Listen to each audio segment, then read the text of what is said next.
ଜଗନ୍ନାଥ ସାଙ୍ଗମାନେ ଆଜି ଆମର ଲଞ୍ଚରେ ହେଇଛି କ'ଣ ଯେଉଁ କୋବି ନାଡ଼ ସାରୁ ଫାରୁ ପଡ଼ିକି ଗୋଟେ ତରକାରୀ। ଟିକେ କମଳା ଗୋଟେ ପାଗ କରିବି ଖାଇଦେବି, ଟିକେ ଭଲ ଲାଗିବ। ଆଉ ଏଠି କ'ଣ କୋବି ଆଳୁ ଭଜା, କୋବି ଉପରେ ଆଜି ମାଡ଼ ହେଇଯାଇଛି। ଆଉ ଡାଲମା, ଭାତ, ବହୁତ ଖଟା, କିନ୍ତୁ ଏ ଖଟାଟାରେ ହିଁ ଭାତ ପଳେଇବ, ଟେଷ୍ଟ ଲାଗୁଥିଲା ଭଲ।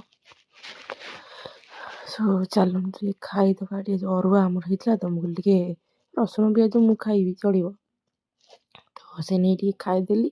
ଆଉ ଖାଇଲା ପରେ ରାତିରେ ଟିକେ ଚିଲି ସୋୟାବିନ୍ କରିଥିଲି।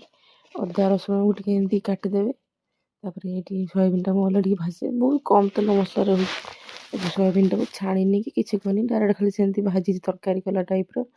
ତାପରେ ଏଠି ଅଦା ରସୁଣ କଞ୍ଚା ଲଙ୍କା ସେ ଟିକେ ଭଲସେ ରେଡ଼୍ ରେଡ଼୍ ହେଇଗଲେ ଟିକେ ଲୁଣ ପକାଇଦେବେ, ସେ ଆହୁରି ଭଲସେ ଟିକେ ଇଏ ହେଇଯିବ।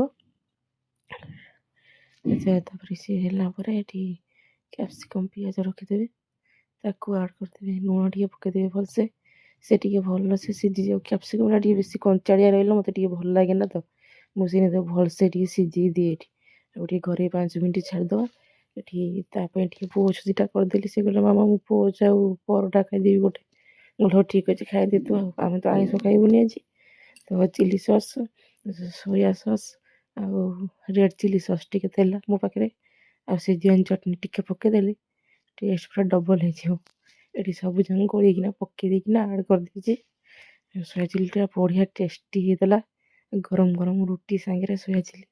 ରାତିରେ ପୁରା ଆଜି ଜମିଗଲା। ମୁଁ କହିଲି ଭଲ ହେଇଛି ତ, ମୁଁ କହିଲି ହଁ ସେଇ ନେଇକି କରିଦେଲି। ତରକାରୀ ଗୁରା ଖାଇକି ବୋର୍ ହେଇଗଲୁଣି। ଆଉ ଲାଇକ୍, ସେୟାର୍, କମେଣ୍ଟ କରି